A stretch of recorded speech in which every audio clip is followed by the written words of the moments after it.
Bien-aimés frères et sœurs dans le Seigneur, recevez par ma voix les salutations fraternelles en Jésus-Christ. Ce jour, l'Éternel nous fait la grâce d'entendre une parole, une instruction de sa part. Bien avant, nous allons nous incliner dans la prière. Seigneur notre Dieu, notre Père, merci pour l'occasion que tu nous donnes, Seigneur, de nous asseoir à tes pieds pour entendre une parole. Daigne nous instruire, nous éduquer, au nom de Jésus. Amen. Le thème de mon exhortation est tiré de l'évangile de Jésus-Christ selon Luc, chapitre 19, les versets 1 à 10 que nous lisons. Jésus étant entré dans Jéricho, traversait la ville, et voici un homme riche, appelé Zachée, chef des publicains, cherchait à voir qui était Jésus.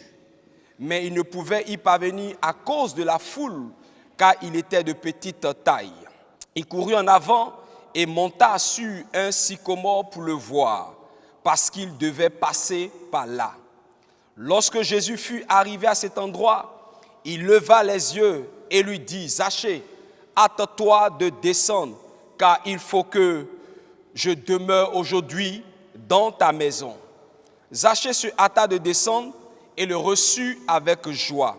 Voyant cela, tous murmuraient et disaient, « Il est allé loger chez un homme pécheur. » Mais Zachée se tenant devant le Seigneur lui dit, « Voici, je donne aux pauvres la moitié de mes biens, et si j'ai fait tort de quelque chose à quelqu'un, je lui rends le quadruple. » Jésus lui dit, « Le salut est entré aujourd'hui dans cette maison, parce que celui-ci est aussi un fils d'Abraham, car le Fils de l'homme est venu chercher et sauver ceux qui étaient perdus. » Amen. Le thème de mon exhortation est le suivant, vivre le miracle du salut. Vivre le miracle du salut. L'évangile de Jésus, selon Luc, est l'évangile appelé l'évangile des exclus. Il prend en compte, comme les autres évangiles, les malades, les handicapés et tous ceux-là même qui sont défavorisés. Mais Luc est le seul qui insiste sur l'intérêt de Jésus pour les étrangers, les femmes, mais aussi les gens de mauvaise vie, tels que les publicains à l'image de Zachée. Comme Jésus traversait Jéricho, Zachée, le directeur régional des impôts de la région du sud Jourdain, voulait le voir. Malheureusement, à cause de sa taille, Zachée dévança Jésus et alla grimper sur un arbre pour voir le maître. Lorsque Jésus donc arrive à son niveau, il lui dit, « Zachée, hâte-toi de descendre, car il faut que je demeure aujourd'hui dans ta maison. » Zachée donc se hâta de descendre et reçut Jésus et sa délégation avec joie. Bien-aimés frères et sœurs dans le Seigneur, que nous apprend l'attitude de Zachée? Et je le rappelle, le thème, vivre le miracle du salut. L'attitude de Zachée nous apprend beaucoup de choses, nous donne des enseignements. La première des choses à retenir de Zachée dans son attitude, c'est qu'il avait un désir de connaître le Christ. Son désir de connaître le Christ. Du verset 2 au verset 3, il a dit ceci, « Et voici un homme riche, appelé Zachée, chef des publicains, cherchait à voir qui était Jésus. » Cherchait à voir qui était Jésus. Cherchait à voir qui était Jésus. Le mot « voir » utilisé dans cette partie, dans ce texte-là, vient du grec « eido ». Et « eido » signifie connaître, avoir la connaissance sur un fait, ou encore percevoir le sens de quelque chose. Zachée avait donc cette conviction que la satisfaction de l'âme, la paix du cœur qu'il recherche, la restauration de l'âme à laquelle il aspire ne peut venir que de celui dont il avait entendu, dont il avait les échos, le Christ, le Sauveur. Comme Zachée, nous devons désirer, soupirer d'après la présence de Christ dans notre vie de tous les jours. Oui, Zachée a désiré, Zachée a soupiré, voir Jésus. Zachée de sa position, la Bible dit qu'il était riche. La Bible dit qu'il était le directeur régional des impôts. C'est donc le chef des publicains qui peut s'apparenter aujourd'hui au directeur régional des impôts. Bien-aimés frères et sœurs dans le Seigneur, quel que soit ton statut, quelle que soit ta condition sociale, quel que soit le rang que tu as, bien-aimé, je te dis et je t'annonce que tu as besoin de Christ. Tu as besoin que Jésus entre dans ta maison comme il est entré dans la maison de Zachée. Alléluia. La deuxième des choses que Zachée nous apprend dans son attitude, c'est que malgré son rang social, malgré sa situation, malgré même parce que la Bible précise qu'il était de petite taille, c'est pour cela qu'il ne pouvait pas voir Jésus. Malgré ces conditions, Zachée n'était pas complexé. Zachée n'était pas trop suffisant pour reconnaître ses faiblesses. Zachée savait qu'il avait besoin de Christ. Zachée savait qu'il avait besoin de l'intervention, de la présence du Sauveur du monde. Donc il n'a pas considéré son rang social. Il n'a pas considéré l'handicap qui était pour lui sa petite taille. Je t'annonce une nouvelle, mon frère, ma soeur.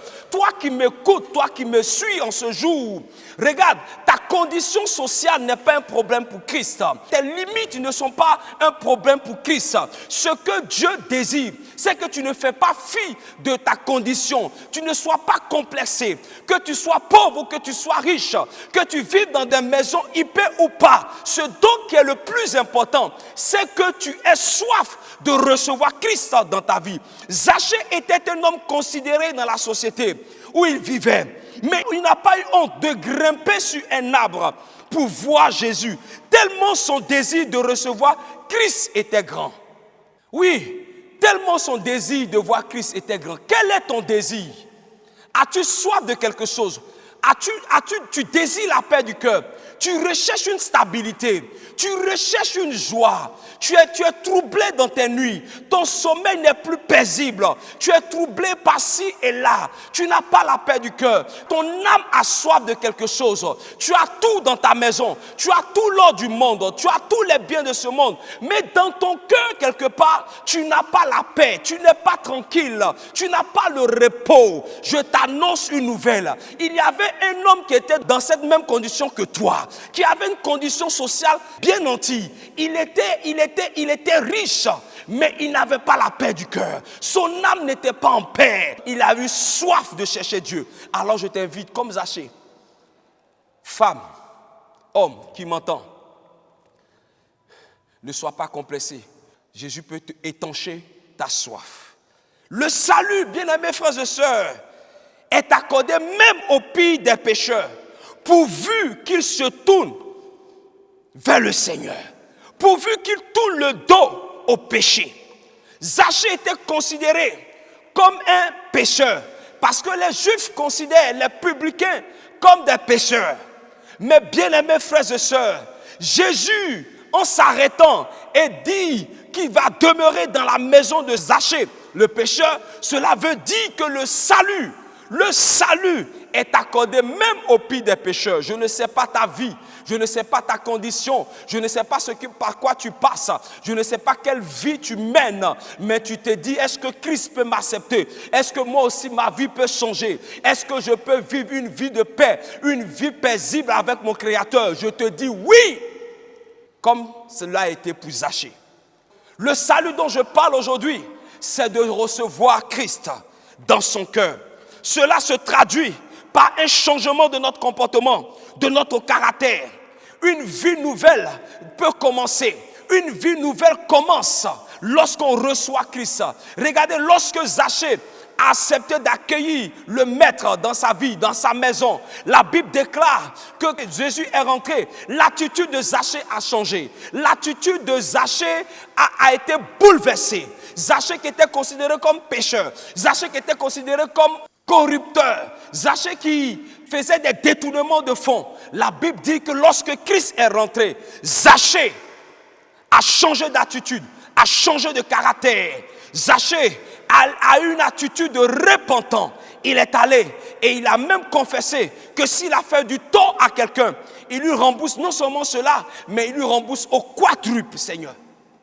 Voici l'effet, le résultat que lorsque lorsque Jésus rentre dans notre cœur. Donc si Jésus entre dans ton cœur, mon frère, ma soeur, il y a automatiquement un changement, il y a automatiquement bouleversement, il y a automatiquement transformation. Je te prie donc de l'accepter et tu verras qu'une vie nouvelle va commencer en toi. C'est pourquoi il est dit dans 2 Corinthiens chapitre 5, verset 17, ceci, que nous sommes une nouvelle créature. Les choses anciennes sont passées. Voici, toutes choses sont devenues nouvelles. Nous avons été recréés en Christ Jésus. Nous avons été recréés en Christ Jésus lorsque Christ vient dans notre vie. Lorsque Christ, le salut dont on parle, c'est Christ qui vient pour te sauver de la maladie, pour te sauver de la mort, pour te sauver de cette pandémie. Mes frères, mes sœurs, écoutez-moi. Si nous avons Christ en nous, la Bible déclare que nous demeurons sous l'abri du Très-Haut. Alors si tu as Christ Jésus dans ta vie, non seulement l'Éternel te préserve de la mort sur cette terre, des pandémies, des crises sur cette terre, mais bien plus, le Seigneur te garantit le salut. Bien-aimés frères et sœurs, en ce jour donc, où nous parlons de vivre le miracle du salut, tu es invité à placer, à te tourner vers ton Créateur. Celui-là même qui est capable de te donner le repos.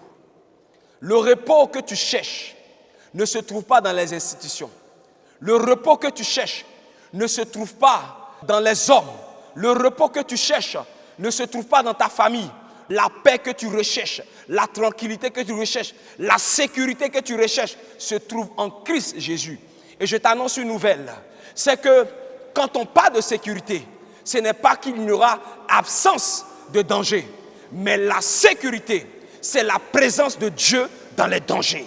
Lorsque tu es en Christ, tu demeures sous l'abri du Très-Haut. Et que donc 1000 tombent à ton côté, 10 000 à ta droite, tu ne seras pas atteint. En d'autres termes, il peut y avoir des difficultés, mais l'Éternel te sauvera. Alors, bien-aimés frères et sœurs, ce que tu as à faire, c'est de croire donc en la parole de Dieu. Crois donc en Christ, en l'acceptant comme Seigneur et Sauveur. Et là, tu deviens citoyen du royaume des cieux. Tu auras donc pour Père Dieu et pour frère Jésus-Christ. Quand tu reconnais un individu comme ton Père ou ton mentor, cette reconnaissance est éprouvée par le fait que vous ne prenez pas sa parole à la légère. Alors je vous invite donc à prendre la parole de Dieu à cœur. Par elle, Dieu a créé toutes choses. Par elle, Dieu a créé toutes choses. Par Christ donc, Dieu a créé toutes choses. Il te faut donc l'accepter, confesser que tu es pécheur et que sans lui, tu ne peux rien faire. Alors ton Créateur te donnera de vivre le miracle du salut. Tu verras le changement s'opérer dans ta vie. Que sa grâce et sa paix soient ton partage au nom de Jésus. Amen. Merci pour la grâce que tu nous fais en ce jour. C'est notre Dieu d'entendre cette parole qui nous dit que le salut ne peut venir que de toi. La paix, la joie, la tranquillité que nous désirons, que nous cherchons, la paix que notre âme recherche ne peut que venir de toi. Alors nous te prions, Seigneur, pour mon frère et ma soeur qui m'écoutent, Seigneur, de lui donner cette force, cette capacité de tourner le dos au péché, de tourner le dos à son ancienne vie et de se tourner résolument vers toi. Comme Zachée, Seigneur notre Dieu, de désirer te connaître. Parce que nous savons que c'est toi qui donnes la paix. Nous savons que c'est toi qui donnes la joie. Alors donne à mon frère, à ma soeur, qui ne t'a pas encore connu, qui ne t'a pas encore accepté, de tourner le dos au péché et de t'accepter comme Seigneur et Sauveur. Je prie, Éternel notre Dieu, que tu entres dans notre cœur par cette crise épidémique ou sanitaire, par laquelle le monde entier passe, Seigneur, donne-nous de nous tourner vers toi. Parce qu'en toi, nous avons le repos. En toi, nous avons la tranquillité. En toi, Seigneur notre Père, nous sommes couverts. Seigneur notre Dieu, pour nous garder de tout danger, de toute crise, dans le nom de Jésus. Merci, Seigneur, d'accorder la force et la capacité de te révéler, Seigneur notre Dieu, notre Père, à mon frère, à ma soeur, et qu'il t'accepte, il te reçoive, et que notre Dieu, à compter de cet instant, Seigneur, une vie nouvelle commence pour elle, dans le nom de Jésus. Amen.